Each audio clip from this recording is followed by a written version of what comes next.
Welcome back to the deep dive. We are back in Minami-Osawa, and I have to be honest with you. I thought I had this place all figured out. We've looked at the station, the outlet mall, the university, and it all fits this perfect new town mold. It's planned, it's organized, it's very 1980s. It's the textbook definition of urban planning efficiency. Or, well, that's what it seems like on the surface, anyway. Exactly. But today, the sources you sent over just completely shattered that image for me. I feel like we need to throw out the map, or maybe not the map, but definitely the calendar. Because we're not just in a different part of town today, we're in a glitch in the timeline. That is a very dramatic way to put it, but you're not wrong. Today's focus is a bit of an anomaly. Usually with new towns, new is the key word. Bulldozers come in, they flatten everything, and history starts at year zero. Right. You expect concrete and efficiency. But today, we're going to take a walk that literally descends through time. We're starting on a ridge that echoes with the sounds of war, dropping into a valley that feels like a 19th century painting, and crossing a bridge that basically teleported across the city. It's a journey that touches on military history, architectural preservation, and just the sheer stubbornness of planners who refuse to let a beautiful thing be destroyed. So let's set the scene for everyone listening. Yeah. We're not near the station anymore, we're up high. Yeah. The sources call this area the Ridge Green Path, but the locals have a much cooler, much heavier name for it. They call it the Tank Road. Yes, the Tank Road, a Right. very descriptive name. If you go there today, it's this beautiful, wide jogging path. You'll see people walking their dogs, cyclists. It's very peaceful. But the reason it's so wide and flat isn't because the planners wanted a nice jogging course, is it? No, it's flat because during the Second World War, the Imperial Japanese Army used this very ridge to test tanks. Yeah. They needed a long, straight, flat stretch of land for testing engines, suspension systems, that kind of thing. So while you're jogging there today, you're literally running on top of 1940s military infrastructure. That is layer one of our history lasagna today. Yeah. So you're up on this ridge, looking out over the hills, standing on tank course. Yeah. But we aren't staying there. The deep dive today takes us down. We need to descend into the valley, specifically into Nagaiki Park. Now, for the pronunciation, that's Nagaik. It means long pond. And the sources make a huge deal about this descent. It's not just a gentle slope. You're leaving the wide open sky of the tank road and dropping into this valley that's just thick with trees. The sounds of traffic fade away, the apartment blocks disappear. And that valley has been there for thousands of years. The new town was built on the hills around it, but the valley floor was left pretty much untouched. So when you walk down there, the temperature drops, the air smells different, more like soil and moss. And then you turn a corner at the bottom of the valley, you reach the water's edge, and you see it. The aha moment. It's a bridge.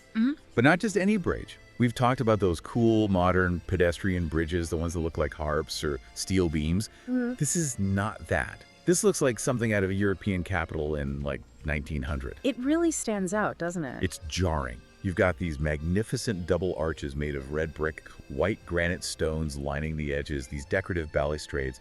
It reflects perfectly on the long pond. I looked at the photos and I honestly thought, did I accidentally download a travel guide for London or Vienna? It's very distinctive of that Meiji and Taisho era architecture. It has that Western influence, but it's built with Japanese craftsmanship. It's elegant, it's heavy, and it feels permanent in a way that modern concrete just doesn't. But here's the thing that makes you just stop in your tracks. You're standing in a planned city built in the 1980s. Logically, a 100-year-old imperial-style brick bridge has absolutely no business being here. It feels like a movie set. It feels fake. And that's the natural reaction, but this is where the story gets really fascinating. Yeah. Because it is not a movie set, it's not a replica, it's the real deal. This is the twist that got me. This bridge is a time traveler. Quite literally. This bridge is the Nagaike Mitsuke Bridge. Mitsuke is pronounced Mitsuke. And the reason it looks like it belongs in central Tokyo is because that's exactly where it came from. Okay, let's unpack this because I'm trying to wrap my head around the logistics. This bridge was originally in Yotsuya. Correct. Yotsuga, right in the heart of Tokyo. That's miles away. That's next to the Akasaka Palace, the state guest house. This thing was basically the red carpet for the imperial district. It was. Completed around 1913. It served the capital for over 70 years. It survived the Great Kanto earthquake, the firebombing of Tokyo in World War II, the 1964 Olympics. I mean, it saw the entire modernization of Japan. So how does a bridge with that kind of resume end up in a pond in the suburbs? Did it get demoted? In a way, it got promoted to a life of leisure, but the reality was practical. By the late 1980s, Yotsuga was choking on traffic. The bridge was simply too narrow for modern buses and trucks. They had to widen the road. And usually, that's where the story ends, right? You bring in the wrecking ball, smash the old brick, and pour a wider, uglier slab of concrete. Sadly, yes. That's the fate of most historical infrastructure. Efficiency usually wins.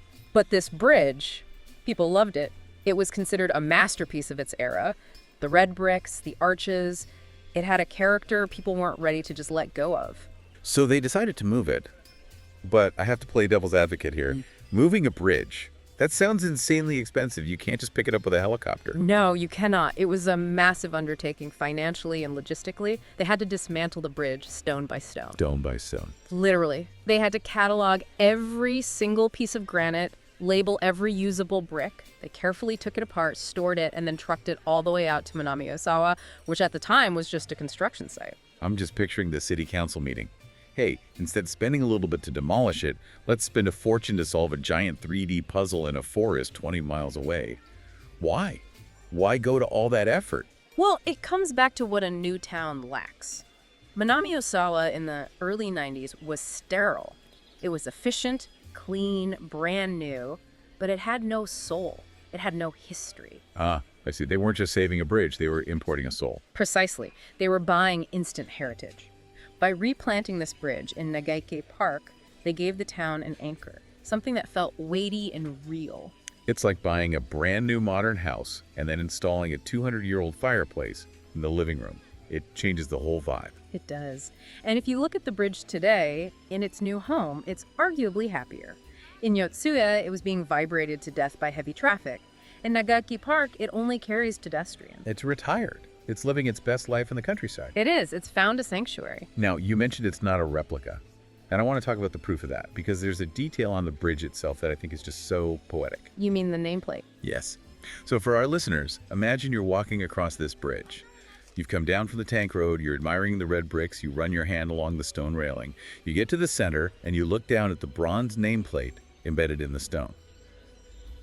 Logic says it should say Nagaike Bridge, right? Because that's where we are. That would be the logical choice, yeah. But it doesn't. No, it still has its original name. The plate reads Yotsuya Mitsukehashi. I love that so much. It's like the bridge is refusing to change its identity just because its zip code changed. It's saying, I'm from Yotsuya, deal with it. It was a very specific choice by the architects. If they change the name, it becomes a theme park attraction. It's the bridge at Nagaike. But by keeping the name Yotsuya Mitsuke, they're forcing you to ask the question. They're validating its authenticity. It tells you, this is the real thing, this is the history. It's a ghost of the past living in the present. And the sources say this authenticity has created a very specific atmosphere. It's become a sacred place for lovers. It has. It's a huge spot for wedding photography. Which makes sense. If you frame the shot right, with the reflection in the water, you look like you're in a European romance novel. You definitely don't look like you're in a Tokyo commuter suburb. It has that Taisho Roman aesthetic, that romantic blend of Japanese and Western styles from the early 20th century. It's very nostalgic. But it's funny, isn't it? You go there for wedding photos because it feels timeless and romantic, but you're standing on a pile of stones, trucked in on a highway in the 1990s. Does knowing that ruin the magic or add to it? I think it adds to it. It adds a layer of resilience. This bridge survived earthquakes, wars, urban redevelopment. It traveled through time and space to be here. If I were getting married, I'd want that kind of symbolism, something that survives and adapts. That's a beautiful way to put it. May our marriage be as stubborn as the Yotsuya Mitsuke Bridge. Exactly. But, and here's where the deep dive gets even deeper, the bridge isn't the only timeline glitch in this park. We've got the 1940s tank road, we've got the 1913 bridge, but the land itself, the path under our feet, that's even older. Yes. This is the part that really grounds the whole experience. Running through Nagaike Park is a path that traces the route of an old highway, a kaido. A kaido. So we're talking Edo period, samurai era. Edo period, and probably even before that. Before trains, before the grid system, people followed the topography, they walked the valleys. This path was a trade route connecting villages. It was sort of the Silk Road of the Tama Hills on a very micro scale.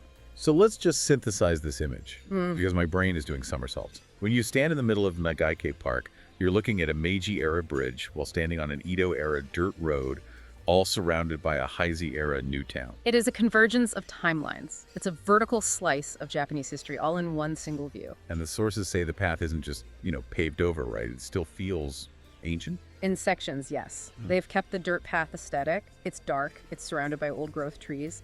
When you're walking there, you really lose the sense of the modern city. You could be a traveler in 1850 carrying goods to the next market. It's a pocket of resistance against the modern world.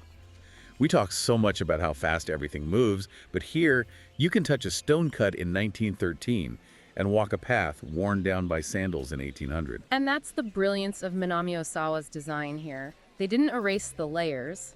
A lesser developer would have just filled in the pond, paved the road, and crushed the bridge. It would have been cheaper. Much cheaper. But by keeping these layers, the tank road, the highway, the bridge, they created a place that feels rich. It has texture. Texture is the perfect word. The new town isn't just a smooth plastic surface. It's got these rough historical edges. And this really gets at a concept called genius loci, the spirit of the place. Usually suburbs kill the spirit of a place to build a grid. Here they used the spirit of the place, the valley, the old road, and then injected a new spirit with the bridge. They created a kind of hybrid history. It really challenges that stereotype of Japan as a scrap and build culture, doesn't it? It does. We always hear that houses are torn down every 30 years. But here, they went to extreme lengths to save a public work. The sources mention one more little detail that I loved. The manhole covers. Ah, yes. The manhole covers. Even the sewer covers in this town depict the bridge. It's become the symbol of the city. Which is ironic because the city didn't even exist when the bridge was built. But now you can't imagine Minami-Osawa without those double arches. It's the anchor. It's the mascot. It is. So we've descended from the tank road. We've crossed the time-traveling bridge. We've walked the samurai highway. It's been a journey. And it reinforces what we said at the start. Minami-Osawa is a hidden utopia. It rewards the walker. If you just drive past, you see a shopping mall. If you get out and walk into the valley, you find history. Speaking of walking into the woods and finding things, I have a feeling I know where you're going with this. I have to lower my voice a bit. Because the bridge isn't the only secret hiding in the green spaces of this town. No, it is not. The bridge is beautiful, romantic, very Pride and Prejudice. But the research you sent over for the next location, it's unsettled. No, it is definitely more mysterious. We talked about a secret base, and I don't want to spoil too much, but deep in the woods of a different park, the Shimizu-Eri Green Space, there is a structure. The observation tower. That's the official name. But I looked at the photos. It's steel. It's angular. It's overgrown with vines and hidden deep in the woods. It does not look like a public park facility. It looks like a hideout. It looks like where the kids in a sci-fi movie would plan their rebellion. It really does. It has a completely different energy than the bridge. So that's the plan for the next deep dive. Yeah. We are leaving the elegant brick bridge behind. And we are putting on our hiking boots to climb that steel tower in the woods. Can't wait for that one. But before we go, I want to leave everyone with a thought based on today. We talked about moving this bridge stone by stone. It cost a fortune. It was a logistical nightmare. But it gave the town a soul. It did. So here's my question for you listening right now. If you had to save one structure from your city, if you had to dismantle it brick by brick and move it to a quiet forest to save it, what would it be? That is a tough question. Is it the Grand City Hall? Or is it that old, weird diner on the corner? It makes you think about what really matters. What pieces of the past are worth carrying with us into the future? Someone in Tokyo in the 1980s decided a bridge was worth carrying, and I'm really glad they did. Me too. Thank you for joining us on this journey through time, from the tank road to the long pond. Next time, bring your binoculars, because we're going looking for secret base. Catch you on the next deep dive.